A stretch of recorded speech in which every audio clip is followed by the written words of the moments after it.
Chapter 28.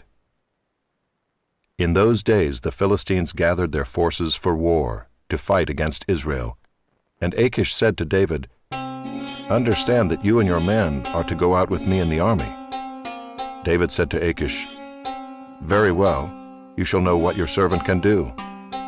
And Achish said to David, "Very well, I will make you my bodyguard for life." Now Samuel had died, and all Israel had mourned for him and buried him in Ramah, his own city. And Saul had put the mediums and the necromancers out of the land.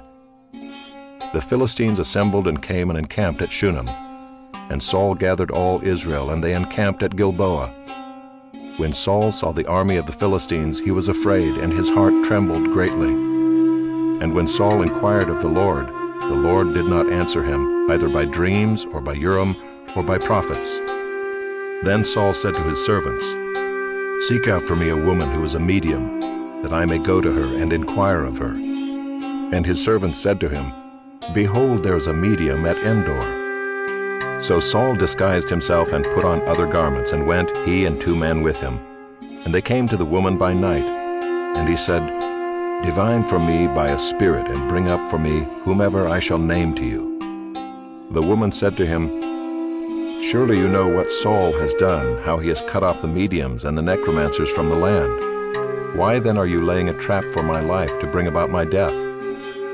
But Saul swore to her by the Lord, "As the Lord lives, no punishment shall come upon you for this thing."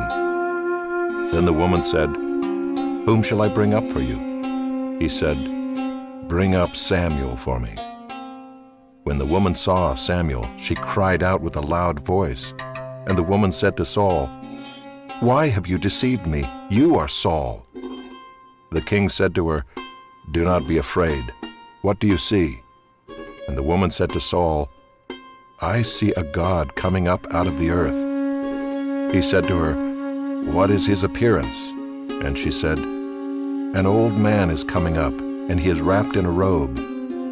And Saul knew that it was Samuel, and he bowed with his face to the ground, and paid homage. Then Samuel said to Saul, "Why have you disturbed me by bringing me up?" Saul answered, "I am in great distress, for the Philistines are warring against me, and God has turned away from me, and answers me no more, either by prophets or by dreams. Therefore I have summoned you to tell me what I shall do." And Samuel said, "Why then do you ask me, since the Lord has turned from you and become your enemy? The Lord has done to you as he spoke by me, for the Lord has torn the kingdom out of your hand and given it to your neighbor David. Because you did not obey the voice of the Lord, and did not carry out his fierce wrath against Amalek. Therefore the Lord has done this thing to you this day. Moreover, the Lord will give Israel also with you into the hand of the Philistines. And tomorrow you and your sons shall be with me. The Lord will give the army of Israel also into the hand of the Philistines." Then Saul fell at once full length on the ground, filled with fear because of the words of Samuel. And there was no strength in him, for he had eaten nothing all day and all night. And the woman came to Saul, and when she saw that he was terrified, she said to him, "Behold, your servant has obeyed you. I have taken my life in my hand, and have listened to what you have said to me. Now therefore you also obey your servant. Let me set a morsel of bread before you, and eat, that you may have strength when you go on your way." He refused and said, "I will not eat." But his servants, together with the woman, urged him, and he listened to their words. So he arose from the earth and sat on the bed. Now the woman had a fattened calf in the house, and she quickly killed it, and she took flour and kneaded it, and baked unleavened bread of it. And she put it before Saul and his servants, and they ate. Then they rose and went away that night.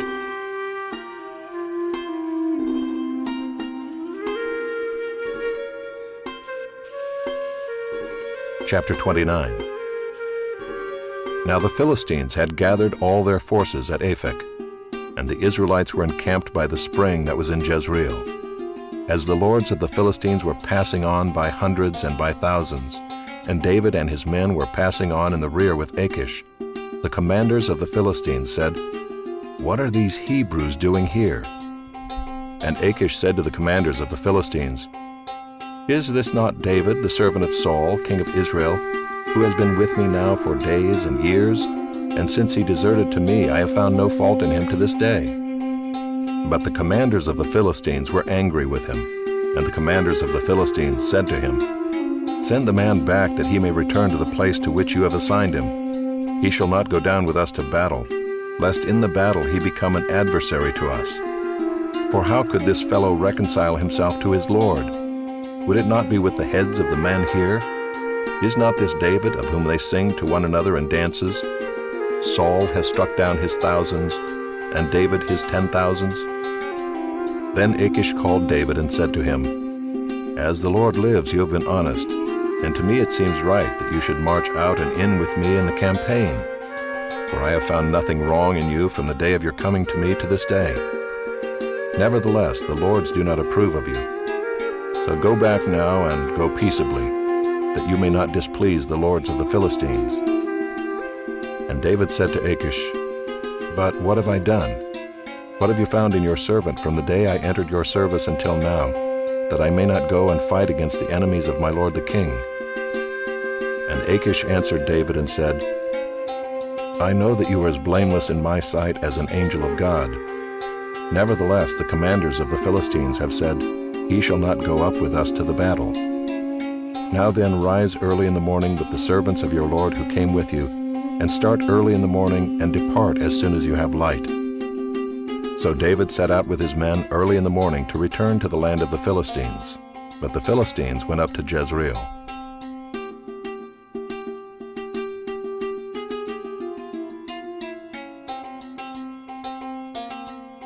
Chapter 30. Now when David and his men came to Ziklag on the third day, the Amalekites had made a raid against the Negeb and against Ziklag. They had overcome Ziklag and burned it with fire, and taken captive the women and all who were in it, both small and great. They killed no one, but carried them off and went their way.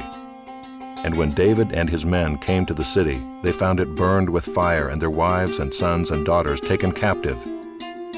Then David and the people who were with him raised their voices and wept until they had no more strength to weep.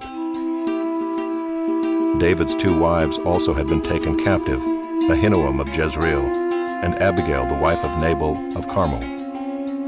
And David was greatly distressed, for the people spoke of stoning him, because all the people were bitter in soul, each for his sons and daughters. But David strengthened himself in the Lord his God. And David said to Abiathar the priest, the son of Ahimelech, "Bring me the ephod." So Abiathar brought the ephod to David. And David inquired of the Lord, "Shall I pursue after this band? Shall I overtake them?" He answered him, "Pursue, for you shall surely overtake, and shall surely rescue." So David set out and the 600 men who were with him, and they came to the brook Bezor, where those who were left behind stayed. But David pursued, he and 400 men. 200 stayed behind, who were too exhausted to cross the brook Bezor. They found an Egyptian in the open country and brought him to David. And they gave him bread, and he ate. They gave him water to drink, and they gave him a piece of a cake of figs and 2 clusters of raisins. And when he had eaten, his spirit revived, for he had not eaten bread or drunk water for 3 days and 3 nights. And David said to him, "To whom do you belong, and where are you from?" He said, "I am a young man of Egypt, servant to an Amalekite, and my master left me behind because I fell sick 3 days ago. We had made a raid against the Negeb of the Kerethites and against that which belongs to Judah, and against the Negeb of Caleb, and we burned Ziklag with fire." And David said to him, "Will you take me down to this band?"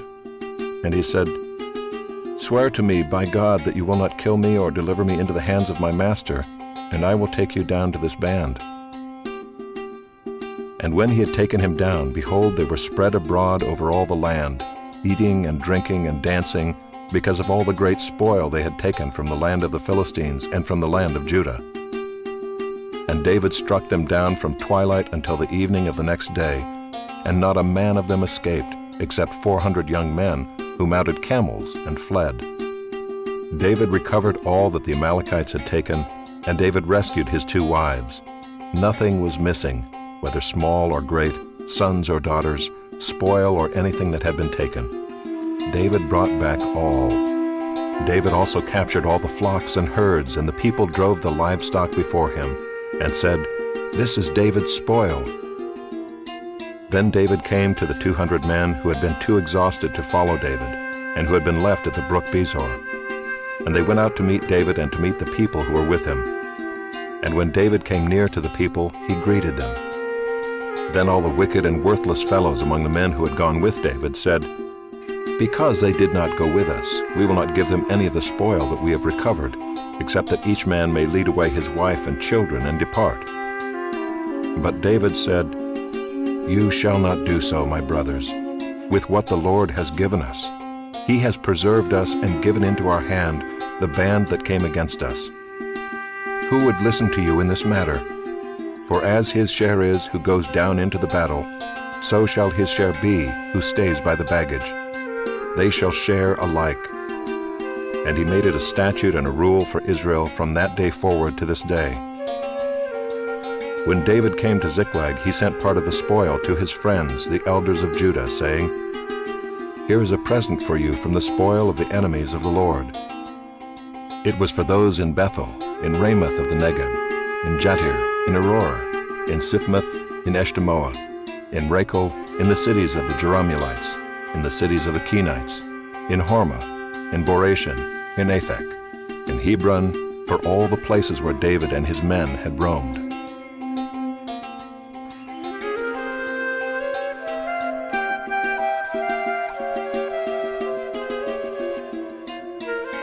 Chapter 31. Now the Philistines were fighting against Israel, and the men of Israel fled before the Philistines and fell slain on Mount Gilboa. And the Philistines overtook Saul and his sons, and the Philistines struck down Jonathan and Abinadab and Malchishua, the sons of Saul. The battle pressed hard against Saul, and the archers found him, and he was badly wounded by the archers. Then Saul said to his armor-bearer, "Draw your sword and thrust me through with it, lest these uncircumcised come and thrust me through and mistreat me." But his armor-bearer would not, for he feared greatly.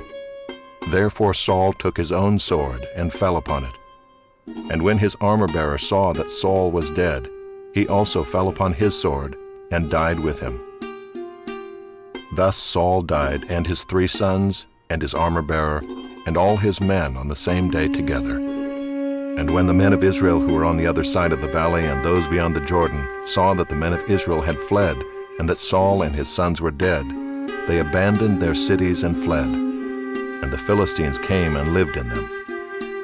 The next day, when the Philistines came to strip the slain, they found Saul and his 3 sons fallen on Mount Gilboa. So they cut off his head and stripped off his armor, and sent messengers throughout the land of the Philistines to carry the good news to the house of their idols and to the people. They put his armor in the temple of Ashtaroth, and they fastened his body to the wall of Bethshan. But when the inhabitants of Jabesh-Gilead heard what the Philistines had done to Saul, all the valiant men arose and went all night, and took the body of Saul and the bodies of his sons from the wall of Bethshan, and they came to Jabesh and burned them there. And they took their bones and buried them under the tamarisk tree in Jabesh, and fasted